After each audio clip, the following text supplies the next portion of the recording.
I hit the scene on social media in around 2012, right? Yep. At that time, I was a fugitive. I had absconded from justice. I was dealing with a case from 2007, and I'm allowing them to do the adjudication process, but I didn't like how they was talking, right? So I decided, you know what? I'm gonna just let this play out. I'm gonna let this go to trial, and if it's not feeling right, if y'all not making the right decisions, I'm gonna go ahead and take matters in my own hands, right? Before the last day, and that's exactly what I did. They wasn't talking right. They were trying to offer me 10 years. You know, that's not a deal. No. Offer me? No, you got to catch me, fight me down, and put that on me. You know what I'm saying? I'm not gonna allow you to give me 10 years, right? Especially for something that I felt was I don't feel it was self-defense, right? This man was in my home. I didn't know this person. He broke into my home. I wasn't out trying to rob nobody. I didn't go breaking nobody. A man broke into my home. A man who they let out of jail by accident, right? I probably could have had a lawsuit. You feel me? But nonetheless, they have their laws, and in the state at that time, you could not match. You had to match force with force.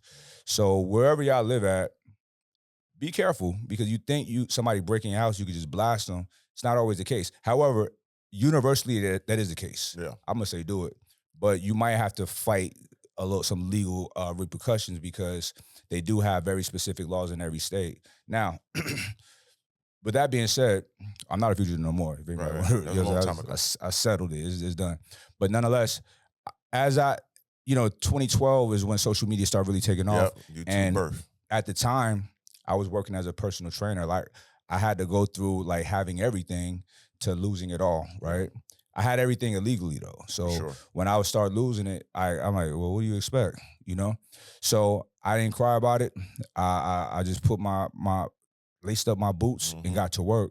And for a minute I was homeless, bro, because I had nobody that I can go to, because when you're on the run, you can't communicate with your family and your friends like that, because you're endangering them.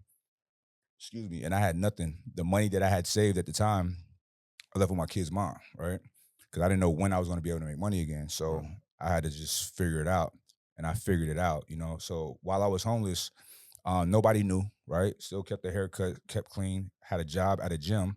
And when the gym would close, I would just kind of like disappear. For sure. And then I'm out like when everybody's gone. You know what I'm saying? Yeah. So I knew how to turn the alarm off and all of that. So I was sleeping there at the gym for a while, and first check, found somebody on Craigslist who needed a roommate, moved in with a lady, saved up, got my own place, right?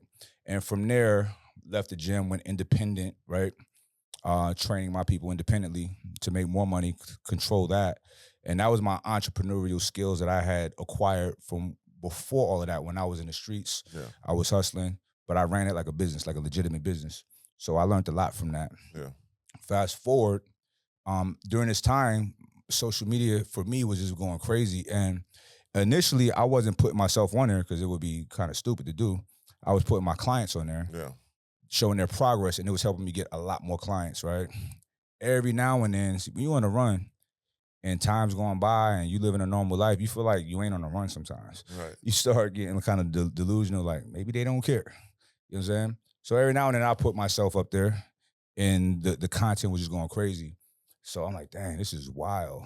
And this is another thing, it's weird. My demographic, the people that really love my content, was cops. Ain't that something? So yeah, that shit was happening. I'm like, man, I don't think they care. So I'm getting, my profile is growing bigger and bigger. I'm starting businesses. My life is really good, right? I stacked up so much money. I wasn't spending money like that. And at this point, I was ready to go to war, right? And that war was with the government.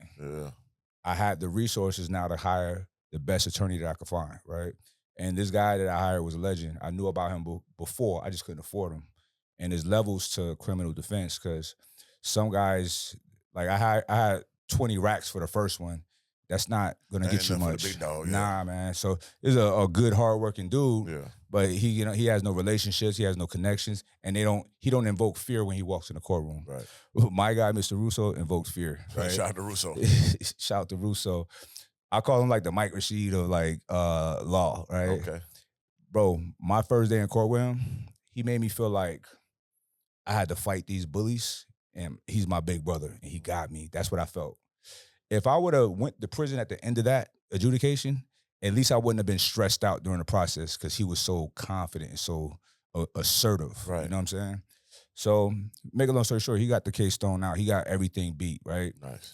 And from there, I was like, I was already free. I never not been free, right? Yeah. Because even when I was facing the time, I calibrated my brain to be okay, and not just be okay, be excited about the possibility of me sitting still for 10 plus years. Because this is where my head went.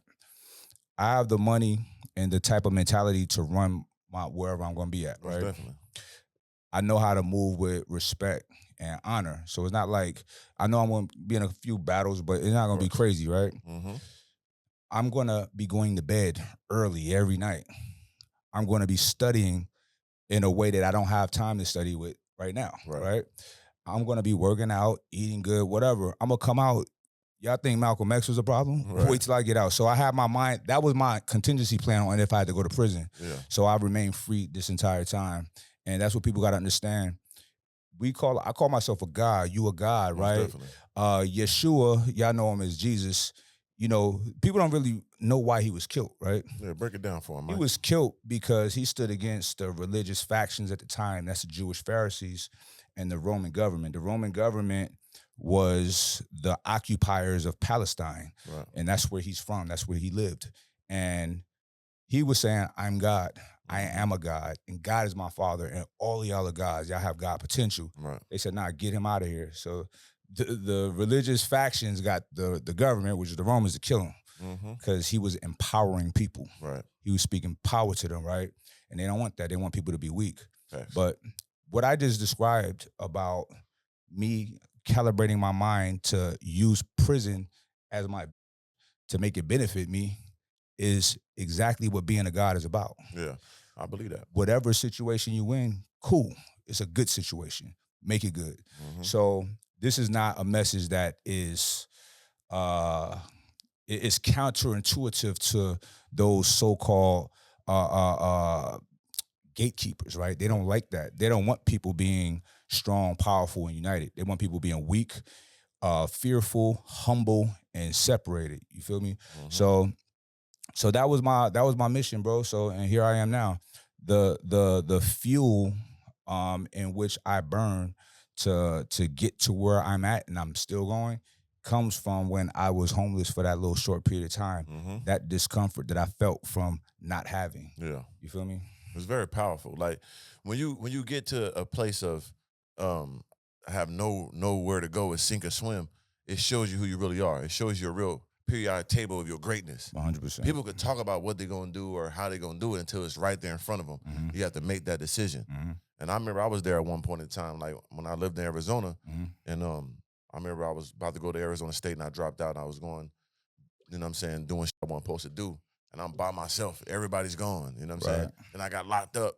And I was like, damn, what am I going to do? I was like, I'm just going to be the most ferocious in here. I'm going to work out. I'm going to be swole. I'm going to figure this shit out. And I'm going to find a way. I wasn't worried, but thank God I got on my own reconnaissance. The whole shit got dropped. But I was okay in the darkness. Like I accepted it because I did something wrong. And if I had to sit in here, I'm going to make the best out of it. So I had that same thought pattern. Like, I don't want to be here, but I'm going to be here. I'm going to get swole. I'm going to learn what I got to move around in here. I'm going to get me some food. I'm going to find one of these CEO I'm going to be good. I know I can fight. I'm going to learn the knife work. I'm going to figure everything out here. Trust and believe I'm going to be great. And when I come out, I'm going to be way more ferocious. So, but God bless me, I had to go through that. But everybody don't got that mindset. They start giving up. They want to hang themselves. They want to quit. I mean, they want to fold, but you stood tall. Have no fear, Mr. Organic is here. This is Organically Speaking. Anybody out there want to do partnership, sponsorship, clothing brand marketing, water, energy drink placement, whatever you want to be a part of Organically Speaking or Mr. Organic as a brand, hit me up at ballernothingelse@yahoo.com. That's my email, or DM me directly at Mr. Organic on Instagram. That's MR Organic with a K instead of a C, one word straight across. And we're going to get that promo game through the roof. 3,